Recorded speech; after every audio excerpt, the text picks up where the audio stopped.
Sí, muy buenas tardes. La Asociación Hispana de los Profesionales de la Salud, en su nuevo programa de Voces, transmitido desde la República Dominicana hacia el mundo, tiene el honor de presentar al doctor Diógenes Santos con un tema muy interesante llamado manejo y cuidado de la epilepsia por el profesional de la salud. Brevemente, una parte biográfica del doctor es que el doctor es graduado de doctor en medicina del Instituto Tecnológico de Santo Domingo, INTEC, neurólogo clínico de la Universidad de Ciencias Médicas de La Habana, Cuba, con un fellow o subespecialidad en epileptología clínica en el Hospital Profesor Dr. Juan Garrahan, Buenos Aires, Argentina. El doctor Santos es profesor de la Universidad Autónoma de Santo Domingo, la UAS, y del Instituto Tecnológico de Santo Domingo, INTEC, en la República Dominicana. Le damos la bienvenida al doctor, puede abrir su micrófono y buenas tardes. Buenas tardes, ¿me escucho? Muy bien. Gracias al APSI por la invitación, en nombre de su presidente, el doctor Restituyo. Buenas tardes a los colegas que están conectados. Voy a compartir pantalla ahora. ¿Cómo no? En el día de hoy vamos a hablar un poquito de un tema interesante, bastante frecuente, como es las epilepsias. Un segundito. ¿Cómo no?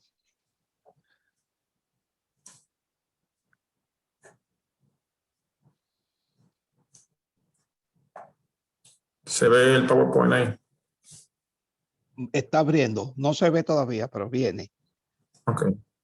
Causa de consulta en neurología. Ya llegó. Generalmente, todos los que nos dedicamos a la salud, en algún momento, ¿se ve? Sí, muy bien. Ahora póngalo grande y ahí comenzamos.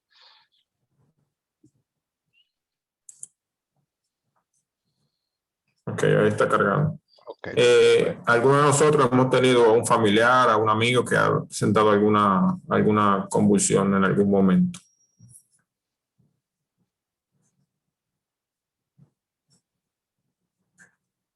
Ahí está cargando. Perfecto. Sí. Ya llegó. Entonces, los tópicos que vamos a hablar un poquito de la epidemiología, su incidencia y prevalencia, un poquito la definición de epilepsia, la clasificación de las crisis, la definición de las crisis focales generalizadas, algunos diagnósticos diferenciales, mencionarlos, y los estudios complementarios que nos ayudan para un buen diagnóstico de la epilepsia y obviamente un poquito del tratamiento. La epilepsia es una condición que afecta aproximadamente 60 millones de personas a nivel del mundo. Se calcula que 0.5% de la población a nivel mundial pueden presentar algún tipo de epilepsia. Otros datos hablan de que podría llegar incluso hasta 1.4% de la población mundial. La incidencia de epilepsia en países en vía de desarrollo es de 68.7% en 100.000 habitantes, recordando que de este 0.5 a 1% de los pacientes con epilepsia, las dos terceras partes están en países de bajos recursos o en vías de desarrollo más bien, debido a las limitantes que tenemos en cuanto a la salud, en cuanto al acceso a los hospitales, los problemas de neuroinfecciosos que tenemos en la niñez, entre otras causas. Como vemos aquí la diferencia en países industrializados, mire esa cifra como bajan, 47.4% con 100.000 habitantes. Esto está asociado a una mayor probabilidad de muerte, la epilepsia, y la adherencia en pacientes en ocasiones baja en pacientes epilépticos. Es un dato que siempre tenemos que tener en cuenta. Los pacientes epilépticos, más los jóvenes, no son tendentes a mantener una buena adherencia a los medicamentos. También podemos comentar que, según estudios, demostraron que el 40% de los pacientes, bueno, que lo comenté anteriormente, no llevan un tratamiento adecuado. La expectativa de vida se reduce de 2 a 10 años, con una mortalidad de 2 o 3 veces mayor que la población general. la adherencia declina después de los 12 meses. O sea, el paciente muchas veces cuando se ve que está estable de su patología, viene la confianza, diríamos, entonces deja de tomarse los medicamentos y hoy día sabemos que los medicamentos son medicamentos anticrisis, no son medicamentos que van a modificar la epilepsia. El objetivo es mantener la concentración de los fármacos a un nivel sérico esperado, reduciendo la probabilidad de efectos adversos. Esta diapositiva nos habla que en los lactantes, ahorita más adelante vamos a enseñar una gráfica, hay dos grandes grupos en epilepsia.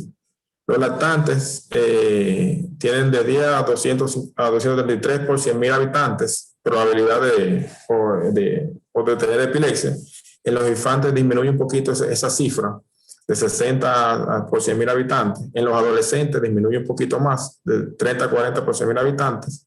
Y como estaba comentando anteriormente, de 50 a 60 millones de personas a nivel mundial, datos ofrecidos por la Organización Mundial de Salud, viven con epilepsia. Pero se cree que hay un sesgo muy importante. En Europa se calcula que afecta un 0.7% de la población, aproximadamente 6 millones de habitantes, y con una incidencia mundial de 61 por 100.000 habitantes aproximadamente. En República Dominicana, lamentablemente, como otras especialidades, no tenemos estadísticas, pero si nos llevamos del censo del 2010, que hay aproximadamente 9.500.000 habitantes, se estima que debe haber un aproximado de 200.000 pacientes epilépticos. Y cuidado. Ahora bien, el objetivo de la epilepsia es el control a largo plazo de la crisis epiléptica, con menos efectos adversos. Eso quiere decir que la tarea de nosotros, los que tenemos que ver a los pacientes epilépticos, es control de la crisis con la menor dosis o la menor polifarmacia posible para evitar en parte los efectos adversos. 3/4 partes de los pacientes no reciben el tratamiento que necesitan, aumentando el riesgo de muerte prematura y de una vida dominada por la depresión, que es una de las comorbilidades más frecuentes en epilepsia. Ahora bien, en esta gráfica podemos observar dos grandes grupos, como había comentado antes, que pueden parecer epilepsia. Fíjense que los primeros años de vida hay una alta probabilidad, o es más frecuente más bien, tener epilepsia, después va disminuyendo esa curva y hoy en día se sabe que a mayor la vida, a prolongar la probabilidad de vida, hoy en día también aumenta la frecuencia de pacientes con epilepsia debido a comorbilidades como los eventos cerebrovasculares, las demencias, las neuroinfecciones, etcétera, etcétera. Ahora bien, el concepto de epilepsia fue modificado en el 2014 y hoy en día se sabe que es un trastorno de la función cerebral que se caracteriza por una predisposición continuada a la aparición de crisis epilépticas con consecuencias neurobiológicas, cognitivas, psicológicas y sociales de esta enfermedad. Y se define más adelante por 3 aspectos. Es el concepto de la epilepsia. Ahora bien, el concepto de crisis epiléptica, que también en ese año se modificó, se denomina a crisis epiléptica la aparición transitoria de signos y síntomas provocados por una actividad neuronal anómala, excesiva o simultánea en el cerebro. Ahora bien, como le había comentado, la definición de epilepsia, pero la parte operativa es la siguiente, la que vamos a mencionar. En primer lugar, la ILAI menciona como que debes de tener al menos 2 crisis no provocadas o reflejas con más de 24 horas de separación. Recuerden, 2 crisis que tengan más de 24 horas y que no sean provocadas o sean reflejas. El segundo acápite habla de que una crisis no provocada o refleja y una probabilidad de presentar nuevas crisis durante los primeros 10 años siguientes, similar al riesgo general de recurrencia de al menos 60% tras la aparición de una crisis. Entonces nos paramos aquí. Entonces, ¿por qué esa definición está buena? 60%, ¿de qué habla? Es el paciente que tú le haces, tiene una primera crisis, tú lo estudias, le haces una neuroimagen, o la literatura te habla, bueno, que la crisis sea nocturna, o que tenga un déficit focal, o que tenga algún trastorno psiquiátrico, pero también que tenga algún evento cerebrovascular antiguo, que tenga algún tipo de hemorragia, que tenga una historia de neuroinfección o que tenga un electroencefalograma patológico, ya con una primera crisis y lo que yo comenté, entonces ya sí tiene criterios para tratamiento. Acuérdense que esto es para iniciar tratamiento, porque lo que se ha visto es que el paciente con una primera crisis, la recurrencia de una segunda crisis varía entre un 40 y un 50% según la literatura. Entonces ellos te dicen, bueno, no es justificación que con una primera crisis no provocar refleja, tú le pongas tratamiento al paciente a menos que tú encuentres los hallazgos que yo comenté anteriormente. Si no, tú lo estudias y lo dejas en una conducta expectante. Y el número 3 es un síndrome electroclínico edad dependiente. Quiere decir que tiene una primera crisis, yo le hago un electro y tiene un electroencefalograma típico de un síndrome electroclínico. Dígase una epilepsia micrónica juvenil, tengo una epilepsia de ausencia, que son las epilepsias más o menos más frecuentes de tipo genético. Entonces, bueno, tú no tienes que esperar una segunda crisis, ya tú sabes que con la clínica y con el electro ya tú puedes hacer el diagnóstico y puedes iniciar el tratamiento. Sigamos. Entonces, ¿qué es una epilepsia resuelta? Se considera que la epilepsia resuelta en los sujetos con un síndrome epiléptico dependiente de la edad que ha superado la edad correspondiente. Entonces nos paramos ahí. ¿Qué quiere decir eso? Quiere decir que hay epilepsias genéticamente mediadas que tienen unidad de inicio y unidad de término de crisis. Volvemos a lo mismo. La epilepsia con ausencia de la niñez empieza generalmente a los 3, 4 años y ya a los 10 años el paciente muy probablemente deje de tener crisis. Esa es la evolución natural de ese tipo de epilepsia. Entonces, no es que uno la curó con los fármacos, porque los fármacos, repito, no curan, sino que esa es la evolución natural de la enfermedad. Entonces, ya a los 10 años se supone que debe tener, no debe tener más crisis. Y en segundo lugar, en aquellos que se han mantenido sin crisis durante los 10 últimos años, sin haber tomado medicación antiepiléptica, durante al menos los próximos 5 años. Anteriormente en la práctica, uno hacía que, bueno, el paciente tenía 2 años sin crisis, uno decía, bueno, vamos a suspender el medicamento y vamos a ver. Hoy en día, aunque sí, a veces sigue haciendo, dependiendo del síndrome electroclínico o algunos casos, pero lo que te dice la literatura es que tiene que esperar 5 años tomando medicamentos sin crisis. Posteriormente, suspendemos el medicamento 5 años más y en 10 años podríamos tener una epilepsia resuelta, no una epilepsia, o sea, el concepto es curar, exactamente, entonces es resuelta, que es diferente. Entonces, este concepto es importante de encefalopatía epiléptica, es una condición en la cual la propia actividad epiléptica contribuye a producir alteraciones cognitivas y de conductas significativas, los cuales van más allá de que la enfermedad subyacente, que de por sí solo provocaría. O sea, son el tipo de epilepsia que el niño generalmente tiene un retraso del neurodesarrollo, tienen bastante crisis, tiene un electropatonomónico o claro, en este caso un Lennox-Gastaut, un síndrome de Leber, que son las más frecuentes, por mencionar algunas. Entonces esas crisis van provocando que hay un deterioro con el tiempo del paciente, ya sea de parte cognitiva, o motora, entre otras cosas. Ahora bien, ¿qué es la farmacoresistencia? Este es un término importante porque hoy en día se sabe que mientras más temprano un paciente es fármaco resistente, lo mejor es tú derivarlo a centros de cirugía de epilepsia porque si ya con fármacos no se controla el paciente, tiene que referirlo a profesionales que sí tal vez le puedan ofrecer el tratamiento para que ese paciente pueda estar libre de crisis y pueda ser útil para la sociedad. Entonces la definición de farmacoresistencia es la siguiente: fracaso en el control de la crisis después del tratamiento con 2 esquemas antiepilépticos debidamente elegidos, bien tolerados para lograr la remisión mantenida de la crisis. Entonces hacemos otro stop ahí. Después que tenemos un paciente, que tenemos un ejemplo, una lesión estructural, una esclerosis mesial temporal, que es la epilepsia más frecuente, sabemos que con fármacos ya tenemos 2 fármacos bien utilizados para el tipo de crisis, bien tolerado a dosis máxima y no ha podido controlar la crisis, es probable que a veces uno le da chance le agrega otro fármaco, un tercer fármaco y retira uno de los 2 primeros, pero ya, si uno hace ese tipo de jugada y no se controla, lo ideal o lo más probable primero es que no se controle con fármaco, entonces uno busque la forma de cómo ofrecerle, si es candidato para cirugía, poder entonces hacerle un tratamiento quirúrgico.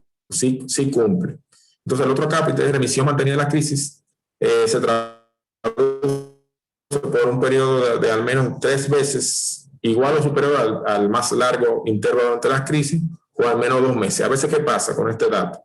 Que es importante. A veces tenemos pacientes que tienen una epilepsia estructural, es quirúrgica, pero tal vez la crisis de son cada 2 o 3 meses. Pero esa crisis, cada vez que le da, se parte la boca, se rota una costilla, se rota un brazo. Entonces son las epilepsias que tal vez hoy en día tú podrías llevar, aunque no cumplen el término tal vez de fármaco resistente, o sea, farmacoresistencia en el sentido, es farmacoresistente porque como quiera está haciendo crisis, o sea, una crisis al año quiere decir que no está respondiendo al fármaco, pero también, aunque lo veamos desde el punto de vista que no tiene tanta crisis, pero ese paciente sí probablemente uno pudiera llevarlo, claro, si tiene una lesión que no está en un área elocuente y que no compromete la motilidad motora, uno podría llevar o pensar más bien tal vez un tratamiento que no le provoque todos esos efectos adversos. Ahora bien, esta clasificación, esta diapositiva es sencilla. Esta es la clasificación del ILAE también del 2017, en donde ellos simplificaron porque la idea de esto es que no solamente los neurólogos sepamos de esto, sino los médicos internistas, los médicos emergenciólogos, los médicos generales, sepamos cómo identificar una crisis convulsiva y cómo tratarla. Entonces aquí lo que habla de los pasos que tú debes seguir cuando tú sospechas que un paciente tiene epilepsia. Lo primero que saber el tipo de crisis que tiene ese paciente. ¿Será focal? ¿Será generalizada? Que más adelante hablaremos un poquito de la definición. ¿O es desconocida? La desconocida es cuando usted llega, una crisis, un ejemplo, durmiendo, o usted oye el grito, llega, pero usted no sabe cómo inició. Eso tiene un inicio desconocido. Ahora bien, si usted está al frente y sabe cómo empezó la crisis, que empezó en un brazo derecho, empezó con movimientos clónicos, bueno, ya tú sabes que entonces tiene un inicio focal. Entonces, posteriormente a eso, entonces hay que ubicar el tipo de crisis, el tipo de epilepsia. Porque sabemos que una epilepsia, hay epilepsia focal, hay epilepsia generalizada y hay epilepsia combinada. ¿Qué quiere decir la combinada? Un ejemplo de esto es el síndrome de Lennox-Gastaut. Te puede dar crisis focales y te puede dar crisis generalizadas. Entonces, por eso la importancia de saber el tipo de crisis primero y después ponerlo en un tipo de epilepsia, para posteriormente saber qué tipo de síndrome electroclínico, porque nosotros la meta de todos nosotros es saber qué tipo de síndrome electroclínico tiene el paciente, porque si lo ubicamos ahí, vamos a ver obviamente el tratamiento y vamos a ver el pronóstico. A veces, lamentablemente, no en todos los casos se puede llegar a un síndrome electroclínico. Pero teniendo en cuenta las comorbilidades, que es muy importante hoy en día, hoy en día pacientes tienen muchas comorbilidades, entre una de ellas son la depresión, la ansiedad, hablando puramente de epilepsia, pero sumándole también a otras comorbilidades como la presión alta, la diabetes, etcétera, etcétera, que uno tiene que tener en cuenta a la hora de poner algún fármaco. Y a la derecha tenemos las etiologías. Hoy sabemos que hay etiologías estructurales, hay etiologías genéticas, hay etiologías infecciosas, hay etiologías metabólicas, hay etiologías inmunes y no se queda nunca las etiologías desconocidas. En esta próxima diapositiva lo que habla es un poquito más detallado de la clasificación de las crisis. Hoy sabemos que las focales pueden ser con trastorno de conciencia o sin trastorno de conciencia y tienen un inicio motor o no motor.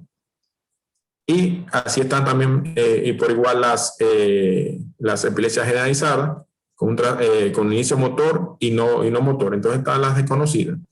Pero básicamente uno lo que hace es, que hablaré un poquito más adelante, para tú describir una crisis, lo que se hace son descriptores. Hoy en día tú haces la historia clínica, entonces en dependencia de lo primero que dice el paciente, un ejemplo, el paciente dice, bueno, yo empiezo con unos movimientos clónicos de mano derecha, un ejemplo, esos son con inicio motor.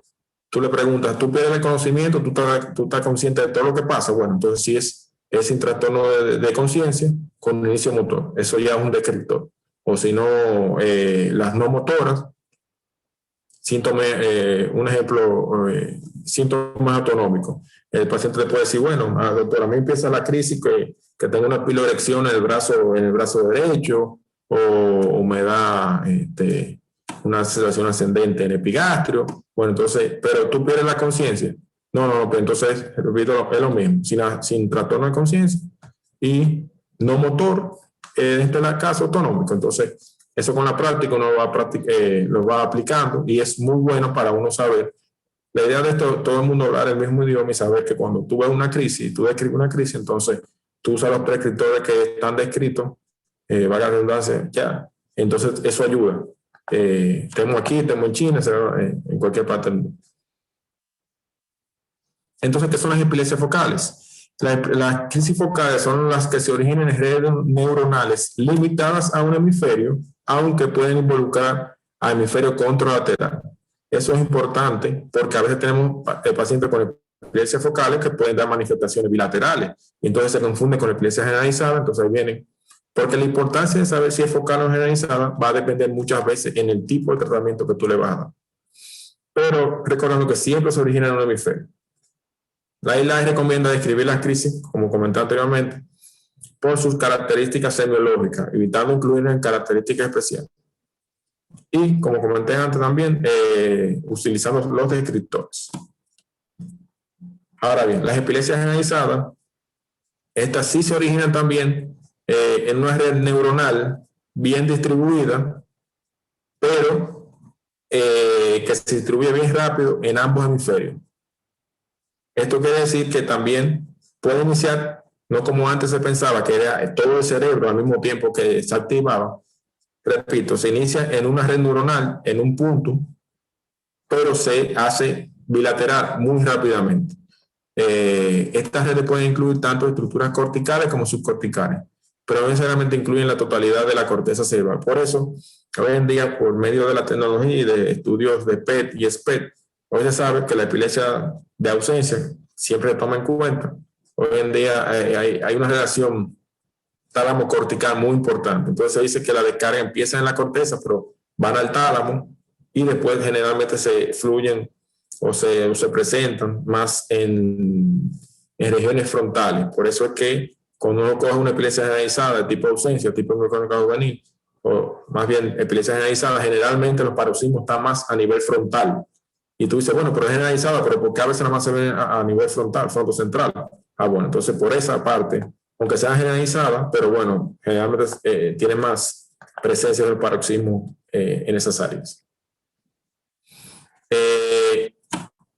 Solo para recordar, hay dos grandes grupos de epilepsia, que son los pacientes adultos mayores y las mujeres embarazadas. Estos grupos son muy importantes porque hoy día se sabe que no todos los fármacos son útiles para pacientes con adultos mayores. Recordando que las principales causas de la epilepsia en el adulto mayor, en primer lugar tenemos los eventos cerebrovasculares, tenemos las demencias tipo Alzheimer, como para mencionarle una. También tenemos los pacientes con trauma craneoencefálico, hematoma subdural, pacientes con problemas infecciosos. Hoy sabemos que hay fármacos que son por la edad, obviamente, hay una menor absorción y daño ya en cuanto a la función renal, entre otras cosas que nos hacen, nosotros que debemos saber que fármacos se metabolicen a ese nivel, obviamente siempre hay que tenerlo en cuenta, algunos no usarlo en esos pacientes porque entonces los efectos adversos serán mayores. Igual en las mujeres, hoy en día se sabe que el ácido valproico, por poner un ejemplo que lo veo muy frecuente en la práctica clínica, en mujeres, mujeres jóvenes en edad fértil, hoy en día todas las guías a nivel mundial te dicen que no puedes administrarle ese fármaco porque es el más teratogénico. Entonces, aunque tú estés ayudando con algún tipo de crisis, lamentablemente entonces la estás predisponiendo a presentar alguna comorbilidad en el embarazo, entonces ayudando o desayudando. Entonces hoy en día tenemos que crear conciencia en ese sentido y sabemos que hay fármacos hoy que son menos teratogénicos, entonces ya tú sabes que pacientes en edad fértil, joven, tú tienes que priorizar algunos fármacos, independientemente, obviamente, en relación al tipo de síndrome electroclínico que tenga. Tú tienes que, pero bueno, eso hay que tenerlo bastante pendiente.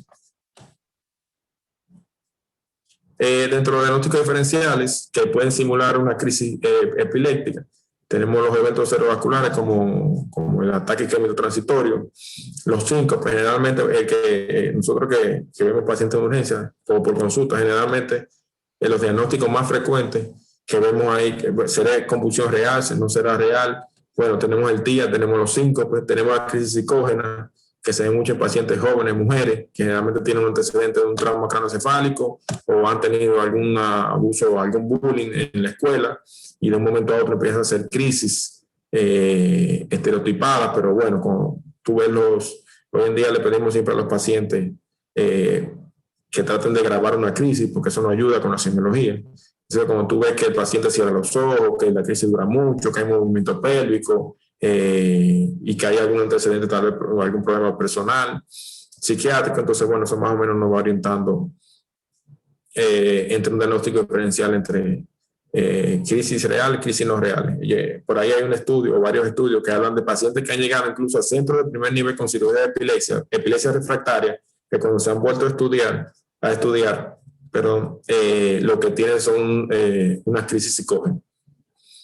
A veces son los pacientes más difíciles porque uno no sabe, la familia, obviamente con una carga, porque cada vez que ve a la paciente convulsionando cree que se le va a dañar el cerebro, que le va a afectar en el futuro, pero tú en el fondo sabes que muy probablemente sean crisis psicógenas, pero bueno, ahí también está la duda. Pero recordamos también que los pacientes con crisis reales, un 30% sí pueden hacer crisis psicógenas, o sea que a veces también se confunde. O sea, el paciente a veces que tiene una epilepsia real sí también te puede hacer algún tipo de crisis psicógena. Y también recordando trastornos paroxísticos no pero motores en el sueño, se ve mucho en los niños, los parasomnios, que también son diagnósticos diferenciales, que no pueden llegar a la consulta. Doctor, que yo creo que tengo, entonces se confunde tal con epilepsia frontal nocturna. Entonces, así sucesivamente. Siempre que el videoelectro en esos casos siempre nos va a ayudar. Un buen monitoreo por largas horas nos va a ayudar a hacer el diagnóstico diferencial.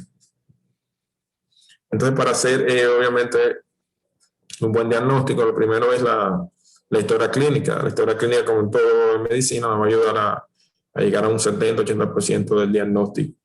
Los antecedentes personales son muy importantes. Cuando tenemos pacientes de menos de 20 años que debutan con una epilepsia, los antecedentes obstétricos son muy importantes porque nos pueden orientar. Cuando tenemos pacientes que debutan con una crisis convulsiva a los 12, 13, 15 años, siempre es bueno que vayan con la madre para que nos hablen un poquito del antecedente obstétrico. Si en el embarazo, en el primer trimestre, más bien el primer mes, hubo un antecedente de alguna amenaza de aborto, algún trauma, alguna infección, eso más o menos nos podría orientar. No es que sí siempre sea real, pero bueno, nos orienta de que probablemente tenga una epilepsia estructural. Obviamente también los antecedentes farmacológicos, los alérgicos, los antecedentes familiares son también muy importantes. A veces hemos tenido pacientes que solamente con la historia clínica te dicen, bueno, yo tengo un primo o un hermano que también tiene epilepsia, y obviamente con la semiología de las crisis ya tú puedes más o menos englobar o decir, bueno, muy probablemente una epilepsia generalizada, tal vez de tipo microclínica juvenil, que por decir que es la más frecuente, bueno, pero dentro de las varias epilepsias generalizadas, por la historia clínica, entonces ya uno sabe que muy probablemente sea ese tipo de epilepsia y sabe ya en su mente qué tipo de tratamiento tú le puedes dar, porque los pacientes que tienen ese tipo de epilepsia, los medicamentos que van en los canales de sodio obviamente no le favorecen. Entonces, también es importante cuando llega un paciente con crisis, obviamente hacer un perfil completo, hepático, glicemia, electrolito, y el estudio número 1, junto con la semiología, si hay duda o queremos confirmar, siempre recordando que el diagnóstico de epilepsia es clínico, no es electroencefalográfico, porque podemos tener un electro patológico por X o Y razón, o que estuvo mal informado, o que en verdad se sabe que hoy en día 5 o 10% de la población pueden tener actividad eléctrica patológica y no presentarlo clínicamente, siempre el diagnóstico va a ser clínico. No hacemos nada con el electropatológico si no hay clínica sugestiva de crisis. Ahora bien, sí puede pasar que tengamos un electro normal y una clínica patológica o sugestiva de crisis, entonces ya eso sí, ahí eso ya no tiene, ahí sí no se discute que podemos empezar el tratamiento. Entonces realizar una neuroimagen estructural también se usa más adelante, ya pero con fines de más investigación y de cirugía de epilepsia, una neuroimagen funcional, que debería ser la resonancia funcional, pero básicamente los dos estudios que uno hace de gabinete, en primer lugar, en primer nivel, para un paciente que tú estás sospechando una epilepsia, es el electroencefalograma. Obviamente uno empieza con un electro convencional de 30 minutos en vigilia, recordando que el electro en centros de primer nivel solamente tiene una positividad de un 20 o un 40%. Porque a veces pasa que creemos que una epilepsia, hacemos un electro, sale normal y ya nos quedamos ahí. Hay que seguir investigando, porque tenemos que saber qué tipo de síndrome electroclínico tiene el paciente. Entonces, después de posterior a eso, la guía te dice, bueno, tú le puedes hacer un segundo electro con privación de sueño y si tiene algún fármaco, tú se lo retiras. Y lo puedes prolongar un poquito más en tiempo. A ver si tiene suerte. Si un segundo electro no tiene descargas, obviamente con el tiempo tú tienes que realizarle ya un video electroencefalograma prolongada, porque eso va a ayudarte, obviamente, repito, al síndrome electroclínico. Y sabiendo el síndrome electroclínico, tú sabes el pronóstico y vas a saber también el tratamiento, porque a veces la importancia de esto es saber, repito, qué tipo de epilepsia es, porque el tratamiento también va a ser diferente en cada caso. Recordando que el electroencefalograma sirve para establecer el riesgo de ocurrencia tras una primera crisis y confirmar el diagnóstico de epilepsia, la clasificación del tipo de epilepsia, que ya lo comentamos, y síndrome electroclínico, tipificación de los eventos paroxísticos. O sea, hablamos que nos ayuda con el diagnóstico cuando tenemos dudas, pero también nos ayuda con los trastornos paroxísticos no epilépticos, como yo le comenté, una crisis psicógena, un TIA o un síncope, aunque en el síncope la verdad no está tan indicado el electroencefalograma, porque puede crear confusión, la verdad. Pero bueno, los trastornos paroxísticos no epilépticos, en un video electroencefalograma nos puede ayudar con el diagnóstico, saber una cosa u otra, recordando que la mayor efectividad del electro es mientras más cercano a una crisis es. Un ejemplo, si usted tuvo una crisis hoy, usted le puede mandar a hacer un electroencefalograma, lo ideal, un electroencefalograma, la primera 24 o 48 horas. En teoría tenemos mayor probabilidad de encontrar un paroxismo. No siempre pasa así, hay pacientes que tú se lo haces un poquito más tarde, porque tal vez las citas se lo dieron más tarde en el centro, etcétera, etcétera, pero bueno, en teoría sí tenemos más probabilidad. Eso lo hacemos mucho también cuando pacientes tenemos varios videos electro y no encontramos descarga, pero el paciente sigue haciendo crisis. Entonces tú le dices, bueno, después de una primera crisis vamos a monitorizarte largo tiempo y vamos, pero bien cerquita de la crisis, a ver si encontramos algo. Aquí un ejemplo de un electroencefalograma, donde vemos una descarga tipo focal, una punta o una espiga. Entonces ya sabemos que con ese electro, obviamente con la semiología, sabemos que hay una epilepsia focal y el tratamiento va dirigido a epilepsias focales.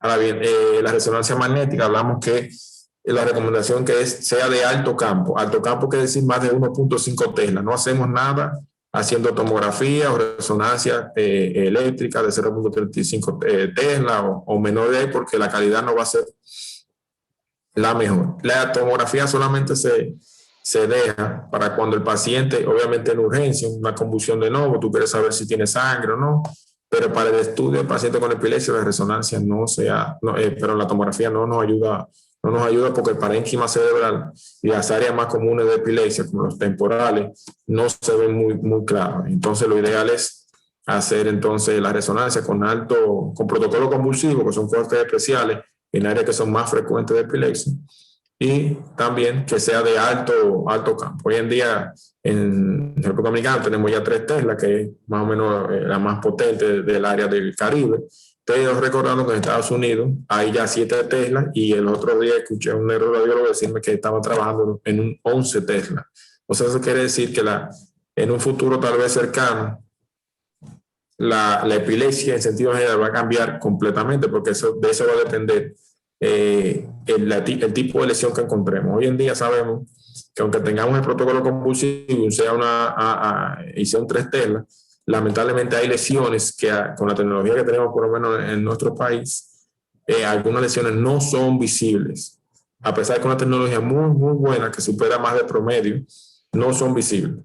Y recordando que, como les digo, ya en Estados Unidos hay resonadores de 7 Tesla y hay casos que hemos visto por conferencias y artículos que han podido concluir con ese resonador 7 Teslas porque han sido epilepsia refractaria, entonces tú tienes que ver qué posibilidad quirúrgica tú puedes ofrecerle a ese paciente. Entonces, estos son otros estudios, no lo voy a mencionar tanto, que se usan también para seguir estudiando el paciente con epilepsia, ya de cara ya tal vez a una posible cirugía de epilepsia. Esta es la tomografía de por emisión de fotón simple, el SPECT. Se hace con el System, o sea, es una combinación entre la tomografía, este estudio, tú la combinas con la resonancia, entonces haces a través de un software, te ayuda un poquito a ver si hay alguna lesión, y obviamente la tomografía por emisión de fotón único lo que evalúa es el flujo sanguíneo cerebral, entonces nos va a ayudar a lateralizar algún tipo de lesión. Gracias a Dios, este es un estudio también que tenemos en el país disponible para esos casos. También tenemos la tomografía por emisión de positrón único, el PET, que también, gracias a Dios, ya lo tenemos en el país. También, esto es lo que evalúa el flujo, el metabolismo cerebral. Entonces, los dos estudios a veces son complementarios. No que tal vez hoy en día se usa más el PET, pero hay reportes que tú puedes combinar los dos. La única diferencia es que para el SPECT, el paciente tiene que hacer muchas crisis, porque tiene que hacer una crisis, o sea, es ictal. O sea, el estudio se hace con un radiofármaco, se inyecta justamente cuando el paciente hace la crisis. O sea, lo recomendable es a los 10 segundos de la crisis. Tiene que haber un personal entrenado para eso. Mientras que con el PET, el paciente no necesariamente tiene que haber hecho alguna crisis. Entonces, por eso también eso favorece un poquito más en el sentido a la frecuencia de hacer este estudio. Entonces, como yo había comentado anteriormente, los fármacos anticrisis, hoy en día se dice anticrisis porque no son modificadores de la enfermedad.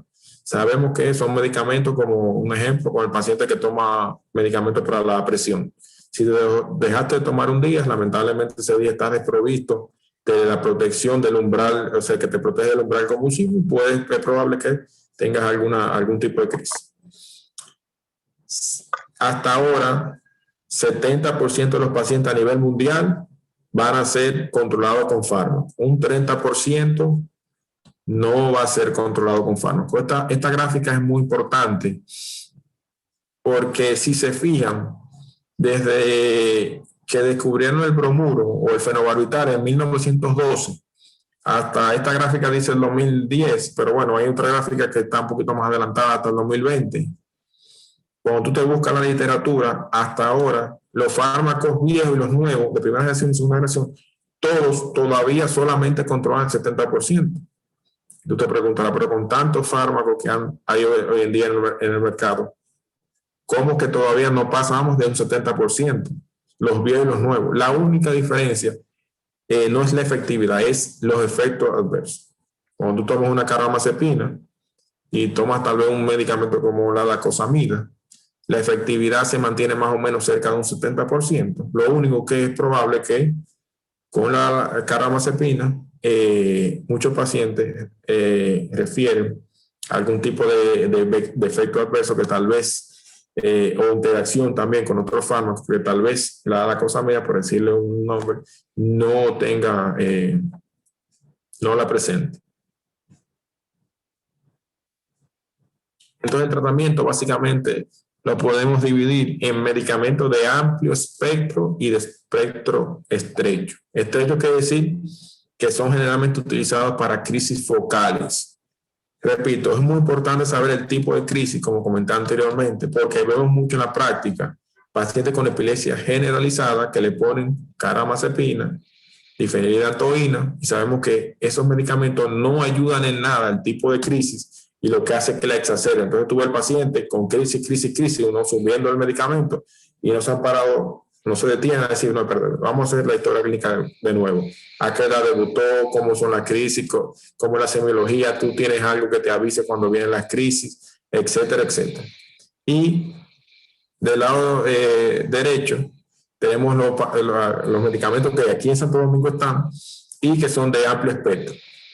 Mi recomendación siempre es cuando tengamos una duda entre si una epilepsia focal o generalizada, lo ideal es empezar con un medicamento de amplio espectro. Sería mi recomendación. Hasta que tú estudias al paciente, hacer un electroencefalograma y obviamente desmenuzar un poquito más la historia clínica. Por eso hoy en día el fármaco que más se usa en Occidente ahora mismo es el levetiracetam, todavía se mantiene a pesar de las nuevas creaciones, de los nuevos medicamentos, porque un medicamento de amplio espectro sirve tanto para epilepsias focales o para generalizadas.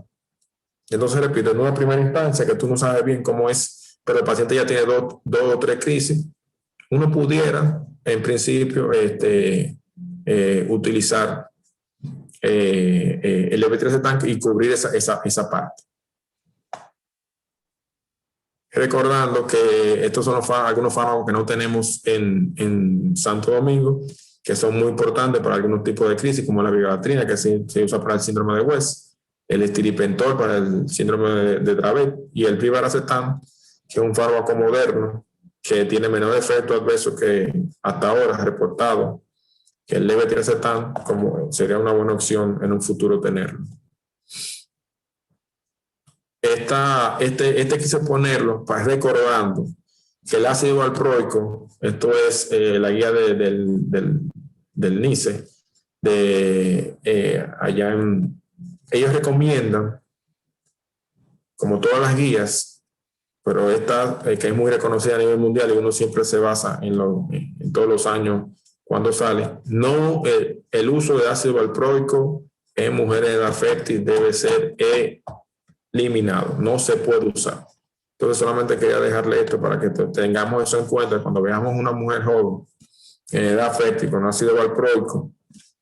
Solamente se justifica que ningún otro fármaco haya podido controlar la crisis y que obviamente ella tenga un buen esquema de medicamentos o más bien de anticoncepción, o sea que esté bajo seguimiento con el departamento de ginecología, porque, repito, el riesgo es casi el doble respecto a otros fármacos antiepilépticos en cuanto a malformación de desarrollo cortical. Entonces ya entre los tratamientos ya curativos, se puede decir, estamos obviamente la cirugía focal, el ejemplo más común porque es la epilepsia más frecuente hoy en día en el mundo, en el paciente joven, la epilepsia del lóbulo temporal mesial o esclerosis mesial, que es una lesión que se produce en los hipocampos, en donde hay una esclerosis, tiene una clínica bastante conocida y es del tipo de epilepsia que hoy en día se ha estudiado más a nivel mundial y es la que tiene mejor probabilidad de curación. Gracias a Dios es también la más frecuente y por eso de que tengamos una epilepsia de este tipo, lo ideal es, como les digo, y muchas veces son refractarias, ya saber ir pensando, bueno, entonces vamos a estudiarla por completo, vamos a llamar al neurocirujano para que entonces nos ayude con qué tipo de cirugía y por ahí. Ahora bien, hay pacientes que lamentablemente no califican para cirugía curativa, sino que califican para tratamientos que son ya más paliativos, diríamos, como pacientes, un ejemplo, que tengan ya algún tipo de crisis como los drop attack o que tengan ya algunas descargas bilaterales, que aunque tú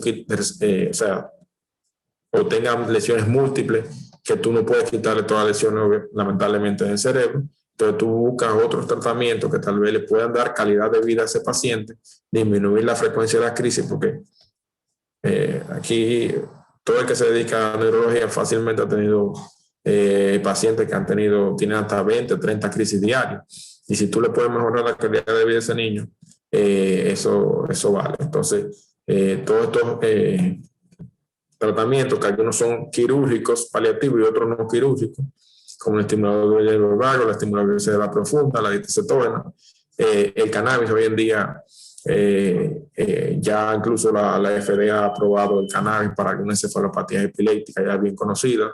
Entonces son tratamientos que uno puede ofrecer al paciente. Ya hoy en día no es solamente dar pastillitas, pues dar pastillitas y que el paciente dure 30 años en lo mismo, sino tratar de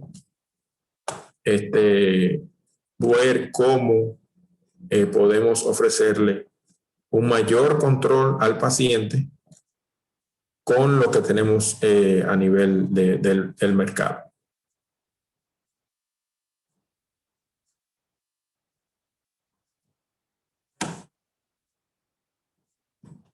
Ahora comenzar a frisar un poquito. ¿Me escuchan? Sí, claro, se oye. Sí. Sí, claro. La diapositiva se ha... O se frizó. Déjeme ver ahora. Sí, dándole para atrás, quizás. Pero ya estamos casi terminando. ¿Cómo no?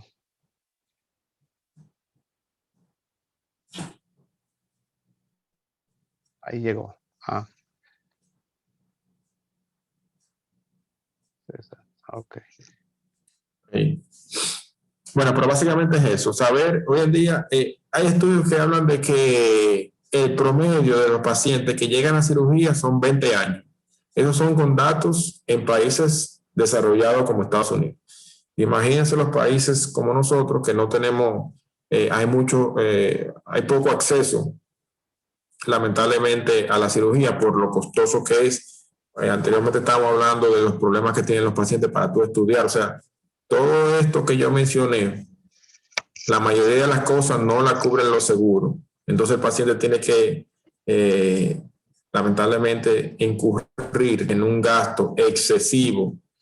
Y ya usted puede empezar como los pacientes de escasos recursos, para estudiarlo como manda el librito, se le hace tan difícil. Y muchas veces entonces estamos en ese vaivén y lamentablemente entonces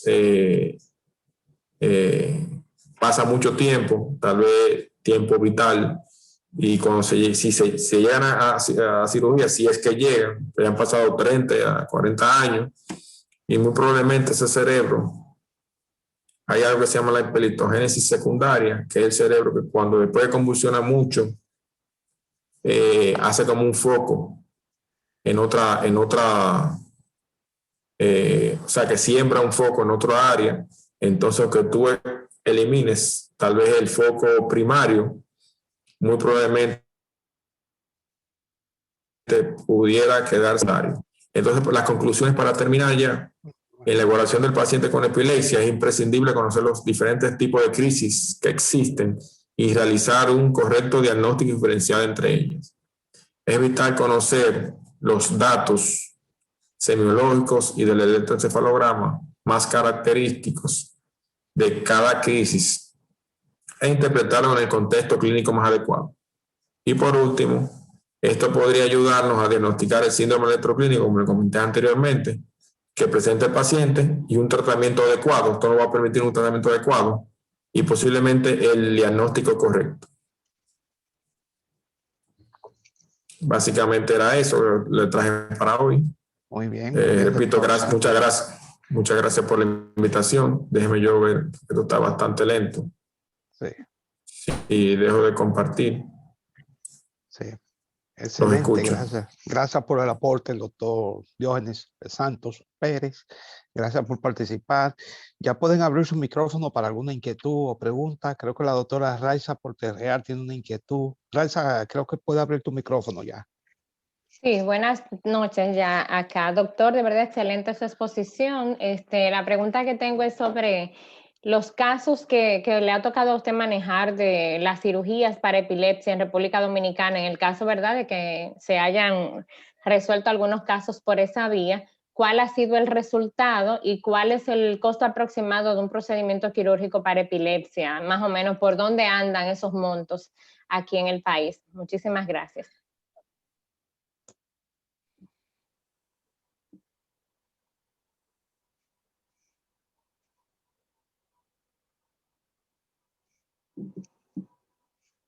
Doctor Santos, ¿está escuchando?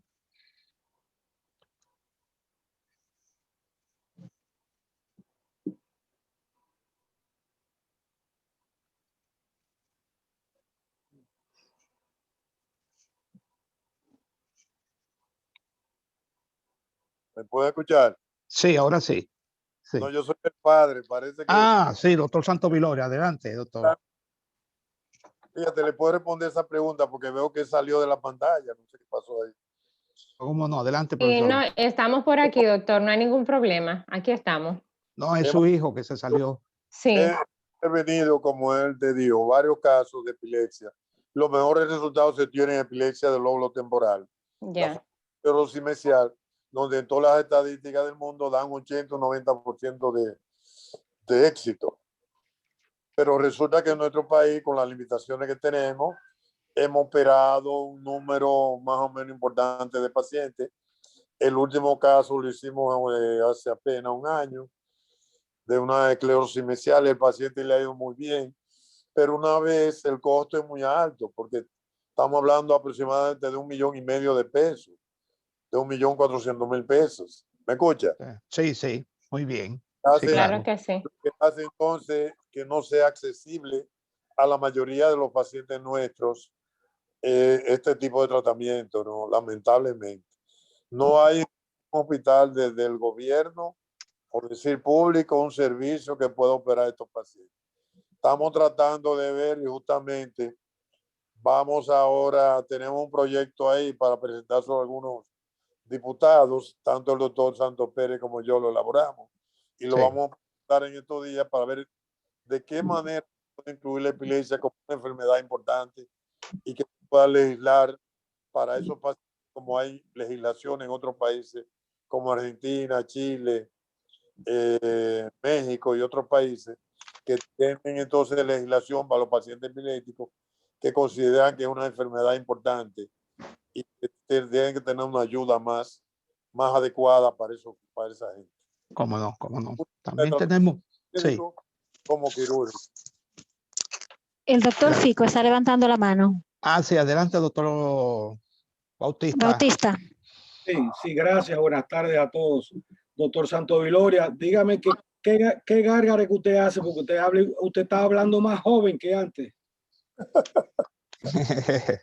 No tanto, ¿no? Alcohol etílico. Una gargarita de alcohol etílico.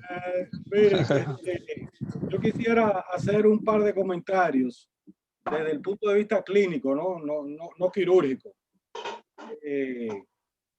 Y dentro de la clínica, desde un punto de vista, ¿cómo llamarles? Para que ustedes no se me asusten. Del punto de vista de la naturaleza, vamos a ponerlo así. Fíjense, yo conozco de un par de estudios que fueron presentados hace tiempo en el Journal de Neurology, dos de ellos, y otro de ellos en el Journal de Neurologist, del neurólogo. Uno en neurología y en el otro en neurólogo. Y ellos se dieron cuenta en estos pacientes que ya habían cumplido con los dos protocolos que bien mencionó el doctor Santos Hijo, de estos dos protocolos, pues en una recopilación que hicieron en uno de esos journals que va del 2009 al del 2007 al 2018, creo que fue, esos pacientes ya se encaminaban pues a una lobectomía temporal, ¿verdad? Para mitigar, para sanarlo de su problema, ¿no? Sin embargo, en dos de los estudios, antes de llevarlo a cirugía, ellos le suspendieron todo lo que tuviera trigo al paciente. todo lo que viniera del trigo, del barley y de estas cosas que llevan el nombre generalizado de gluten, ¿verdad? O sea que lo pusieron en una dieta libre de trigo. Y los pacientes se curaron de sus epilepsias. Eso por un lado, ¿no? Lo que se cree es que el mecanismo de por qué ellos se sanaron fue debido a que el trigo es muy inflamatorio, demasiado inflamatorio, y no solamente en el sistema nervioso central, sino en la economía completa. O sea que al suspenderlo del trigo, la epilepsia desapareció. Eso por un lado. Por el otro lado, hay un caso muy sonado que salió en CNN con el doctor Gupta, el doctor hindú, de la niña de Charlotte, la chica que se llamaba Charlotte, que ya ella tenía cerca de 100 episodios. Cuando le daban los estados epileptifórmicos, le daban hasta 100. Y a ella la empezaron en el cannabidiol, en el CBD, que es una molécula que se saca tanto de la marihuana como del cáñamo, de cualquiera de los dos. De hecho, la que se saca del cáñamo tiene más cannabidiol que la que se saca de la marihuana. Y la niña prácticamente, aunque no se curó, le bajaron a 2 o 3 epilepsias al día. Entonces se cree que el mecanismo del cannabidiol que está en la marihuana o en el hemp, en el cáñamo, yo no sé si en Santo Domingo se da el cáñamo, pero yo creo que se puede dar. Y es un cáñamo que al cual se le puede sacar nada más el CBD, pensando en la gente que no puede pagar las pastillas, ¿verdad? Es una opción que estoy tirando a la mesa y porque hay muchos estudios de esto que envuelven estudios genéticos con el uso de esta molécula en pacientes con epilepsia. Ese era el comentario. Okay. Gracias, doctor. Está el doctor Santos de nuevo, Diógenes. Adelante, doctor Pérez, Santos Pérez. Sí, buenas noches, escúchame, estoy del celular, parece que Sí. tengo un problema con la conexión. Sí, es como dice el doctor, la realidad es hoy en día ya sabemos que tal vez no necesariamente va a curar al paciente, pero si le mejoramos la calidad de vida, o sea, disminuimos las crisis de 30 a 40 que tenía a 5 o 10 crisis, entonces ya estamos ganando bastante calidad de vida al paciente. Recordando que siempre o generalmente uno también, o sea, lo sigue combinando con los fármacos tradicionales y obviamente con el cannabidiol. Aquí todavía en Santo Domingo, lamentablemente, hay muchos tabúes respecto a eso. Hace unos cuantos días se puso en la palestra pública, pero bueno, es un tema que sería bueno debatirlo y a ver si, porque beneficia bastante a los pacientes. Sí, no hay que mencionarle que viene de la marihuana, porque en realidad no viene.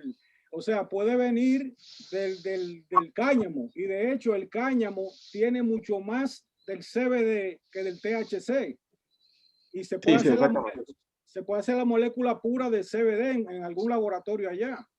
También, con respecto a los pacientes que tienen resistencia a los tratamientos de la epilepsia, ellos han hecho estudios también en NIH, en los Institutos Nacionales de Salud, en los cuales se dieron cuenta que el paciente con epilepsia tenía una disbiosis enorme en el intestino. O sea que el tipo de bacteria que tenía el paciente con epilepsia estaba muy, muy lejos de lo que era la norma con respecto a algunas bacterias en particular.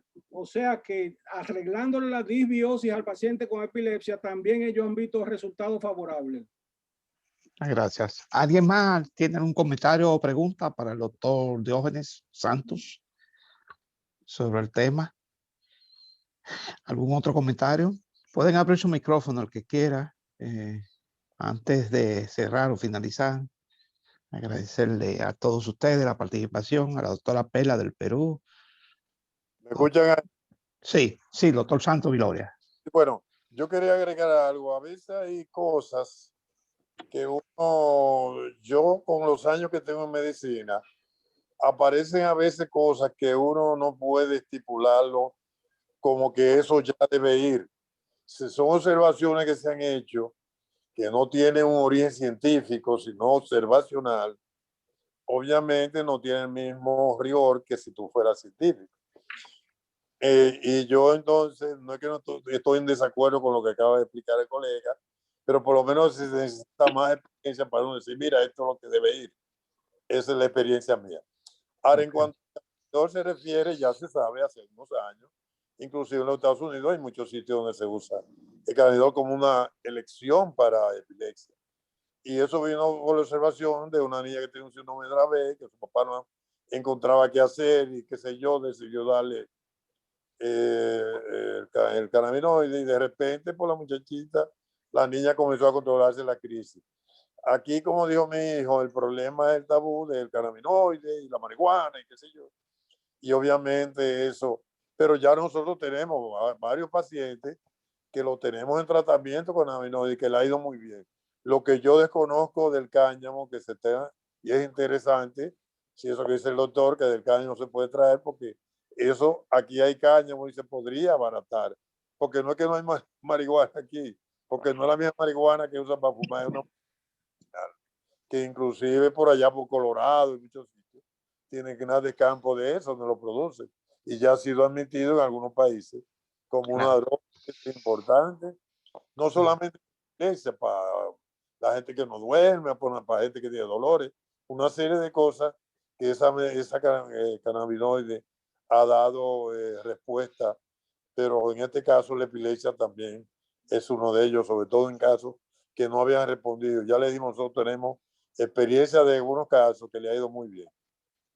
Excelente. Muy bien, profesor Santos Viloria. ¿Algún otro comentario para nuestro invitado sobre la epilepsia? Me gustaría, antes de cerrar, aprovechar el profesor Santos Viloria, que está usted aquí, porque hace unos meses participó, si hablara un poquito cómo va la Fundación Dominicana de la Epilepsia, que hasta donde tenemos entendido, usted ha sido uno de los que más tiempo ha dedicado a esa institución. Bueno, nosotros más que fundación, tenemos una agrupación, pero esta agrupación se dedica más al aspecto científico, a discutir casos importantes, casos de, por ejemplo, la revista Epilepsia, pero ahora sí tenemos una fundación que estamos trabajando en eso para poder ayudar de manera efectiva al paciente mismo, que es quien lo necesita. Porque por ahí, los estudios que uno ve en América Latina y el Caribe, justamente uno encuentra que un gran porcentaje de pacientes no tienen la medicina adecuada, no toman la medicina porque no tienen recursos para ello. Y ahí es donde una de las cosas que uno tiene que tratar de mejorar es Santo Domingo. Y una de las cosas que pensamos en ese proyecto que tenemos, que lo primero que tenemos que mejorar es la atención primaria. ¿Qué quiere decir eso? Que el médico que recibe el paciente en atención primaria tenga un conocimiento más o menos bastante claro de la epilepsia y de su manejo. Cuando haya paciente y él le puede dar su tratamiento, cuando vea paciente que le da su tratamiento de forma adecuada y no responde, entonces hay que debe ir a un tercer nivel, donde entonces ya el paciente, uno dice, bueno, no respondió, vamos a ver qué es lo que pasa, crisis epiléptica, porque como dijo el hijo mío, en centros especializados de epilepsia se ha encontrado con un 25%, un 30%. Son crisis no epilépticas y pacientes que han dicho, vamos a llevar a la cirugía y vamos a llevarlo a operarlo. Y se ha encontrado eso de tal manera que el diagnóstico preciso de la epilepsia siempre es importante para poder lograr. Y una vez que uno logra el diagnóstico preciso, ese 25-30% de pacientes que no responden a tratamiento, obviamente hay que llevarlo, tratar de llevar cirugía, los que puedan llevar esa cirugía. Claro. Pero es importante también en cuanto a la cirugía, que hemos sabido que, como dijo mi hijo, esos pacientes que duran 20 años promedio en países desarrollados, duraban, ya eso ha cambiado mucho. Ya se sabe que en los primeros 2 años es necesario decidir cuando un paciente hay que operarlo, que no tenemos que esperar ese largo tiempo, porque cuando esperamos ese largo tiempo, como dijo él, ya un gran investigador inglés dijo, convulsiones genera convulsiones, quiere decir, el cerebro convulsiona y se va impregnando la célula nerviosa de esas convulsiones. Y cuando viene a usted tener un foco al lado derecho y aparece en el otro lado. Y cuando usted tipa el lado derecho en 20 años, 30 años, entonces está convulsionando el otro lado. Por eso es que hoy en día se recomienda que la cirugía debe ser lo más temprano posible, no más de 2 años. Ok, muchas gracias. Doctora Raiza Puerto Real, el micrófono son suyos para el cierre de nuestra conferencia del día de hoy. Sí, agradecerles de verdad al doctor Diógenes por el espacio brindado y sacar un poco de su tiempo para compartir con nosotros estas informaciones tan valiosas con relación al manejo de la epilepsia y de verdad dedicarle ese espacio con todo el equipo que estamos participando, el doctor Cristian que también está conectado. En caso de que ustedes entiendan que podamos aportar nuestro granito de arena para seguir empujando, que el país tenga tal vez un programa bien elaborado, costeado, con todo lo que se necesita para impulsar el tema de esos esquemas terapéuticos, cuente con la participación y el apoyo nuestro. A todos los demás, muchísimas gracias en la tarde de hoy. No sé si el doctor Cristian quiera decir algunas palabras ya para el cierre, Cristian. Sí, buenas noches. Pido disculpas por haber entrado tarde. Lo que pasa es que en el camino el celular se me descargó y me encontré en un tapón de esos grandes que se dan en la Duarte. Pero gracias a Dios estamos acá. Gracias.